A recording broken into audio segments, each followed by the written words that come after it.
Hey, thank you for joining Minority Boss. I know it's been a minute. I know I made promises saying I was going to come every Monday, then I was going to come once a month. You guys, I've been really busy, so I'm not going to make any promises. I'm just going to come when I can. So just bear with me. I have a lot of irons in the fire. I wanted to make a video before this quarter is out, so be patient with me and thank you for supporting the channel.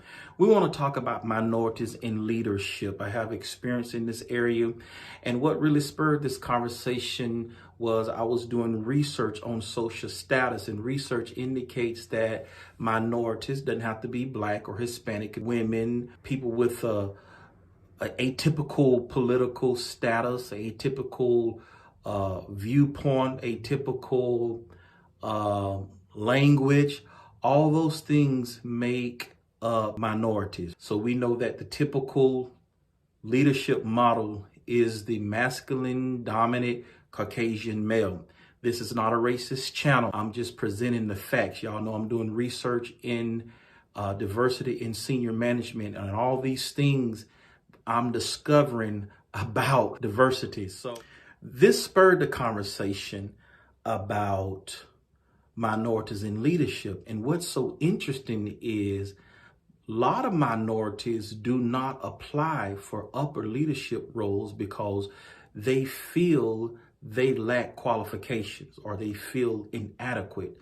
And the ones who do apply, or the ones who do acquire those roles, they feel they have to project a certain image in order to be accepted and to get an approval.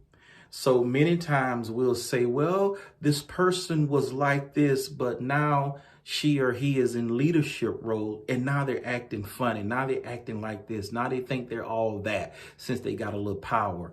It's not so much that, but rather them being defensive, trying to protect themselves and prove to their counterparts that they can handle the difficulties that come with the role.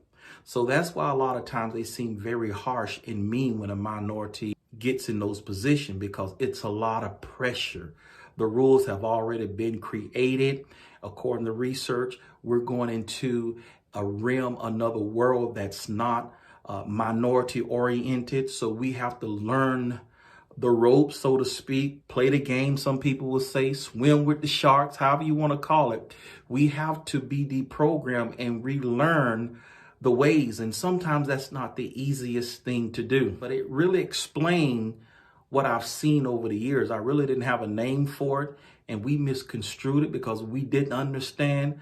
But how many of you know that knowledge is power? When I did the research and I delved into the research, I said, oh, I understand what's going on now. It's very hard for us, and I can attest to this. I have personal experience. When I was a customer service manager years ago, leadership and the people I was working with, it was a very diverse group of people. Leadership was very diverse. You had Blacks, you had Hispanics, and you had I think you had an Asian. So it was very diverse. So it was no problem because I felt like I wasn't the only minority, and I felt like all eyes weren't on me because the other minorities kind of balanced it out for me. So it was very easy for me to operate. It was very easy for me to maneuver and interact. But when I left that company, I went to another company and I attained a leadership role in a predominantly white company, and leadership was predominantly white.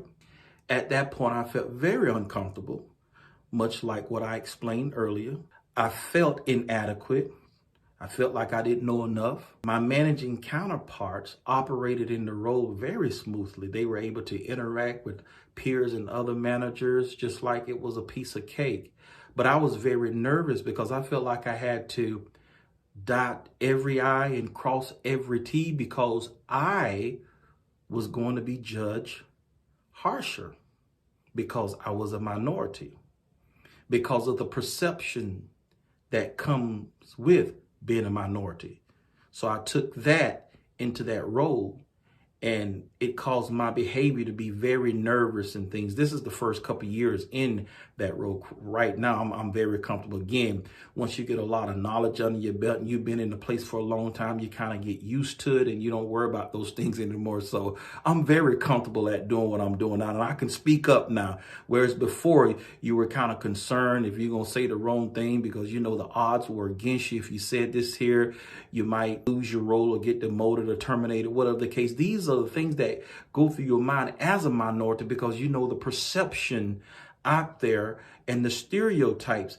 We are marginalized. And again, I'm not racist. I'm just speaking facts. I'm speaking to my minority friends out there because colleges and universities are not going to tell you this. They're going to tell you about the book stuff, but they're not going to tell you about the real, the bad, and the ugly. And that's what this channel is about. It's not to bash another race, but it's just to help us so we can know what we're against and what we're facing. And I want to share my experiences so I can help somebody else. Now that I'm doing the research, a lot of these things that I'm researching, I'm able to explain what's going on in the corporate world, especially as a minority. Thank you for stopping by. Thank you for watching, and we'll see you the next time on Minority Boss.